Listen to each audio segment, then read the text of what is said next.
ஓம் சாந்தி. இன்று அறிவோமா ஆன்மீக பகுதியில் ஆசீர்வாதங்களின் நேர்மறை ஆற்றல் பாகம் 2 பற்றி பார்க்கலாம். மக்கள் மற்றும் சூழ்நிலைகள், குடும்பம், நண்பர்கள் அல்லது சக ஊழியர்களின் பழக்க வழக்கங்கள் அவர்களுக்கு சரியல்ல என்று நாம் நினைக்கும் போது நாம் அடிக்கடி தொந்தரவு அடைகிறோம். கவலை, பதட்டம் அல்லது பயம் போன்ற ஒரு நிலையில் நாம் அவர்களின் பழக்க வழக்கங்களை பற்றி சிந்திக்கிறோம். மற்றவர்களிடம் அவற்றை பற்றி பேசுகிறோம். நம் வாழ்வில் ஏற்படும் பிரச்சனைகள் மற்றும் சூழ்நிலைகளிலும் இதுவே நடக்கும். கவலை மற்றும் அதிக சிந்தனை நம் வாழ்வின் இயல்பான வழி என்று தோன்றும். தற்போதைய உண்மையை பற்றி மீண்டும் மீண்டும் சிந்திப்பதும் பேசுவதும் அதிர்வலைகளை வெளிப்படுத்துகிறது. இது பழக்கங்களை வலுப்படுத்துகிறது மற்றும் சிக்கல்களை அதிகரிக்கிறது.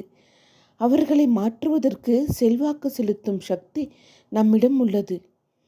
நமது பிரச்சனைகளின் போக்கை மாற்றும் சக்தியும் நம்மிடம் உள்ளது. அது ஆசீர்வாதங்களின் சக்தி. நீங்கள் விரும்பும் யதார்த்தத்தை கற்பனை செய்து பாருங்கள். பின்னர் அது ஏற்கனவே உள்ளது என்று ஒரு எண்ணத்தை உருவாக்குங்கள். பின்னர் அந்த எண்ணத்தை மக்களுக்கு அல்லது சூழ்நிலைக்கு பரப்பத் தொடங்குங்கள்.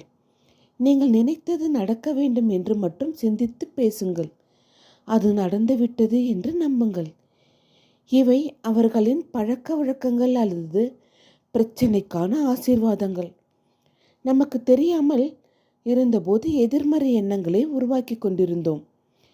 இப்போது விழிப்புடன் இருக்கும்போது நேர்மறை எண்ணங்களை உருவாக்குகிறோம். எண்ணங்கள் மற்றும் வார்த்தைகளின் மாற்றம் அதிர்வலைகளை மாற்றுகிறது மற்றும் உண்மையை வெளிப்படுத்த தொடங்குகிறது.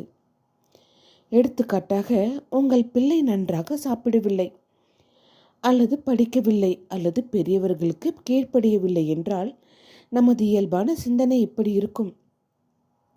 என் குழந்தை சாப்பிடுவதில்லை, அவருக்கு நோய் வராது என்று நம்புகிறேன். அவருடைய எதிர்காலம் என்னவாக இருக்கும்?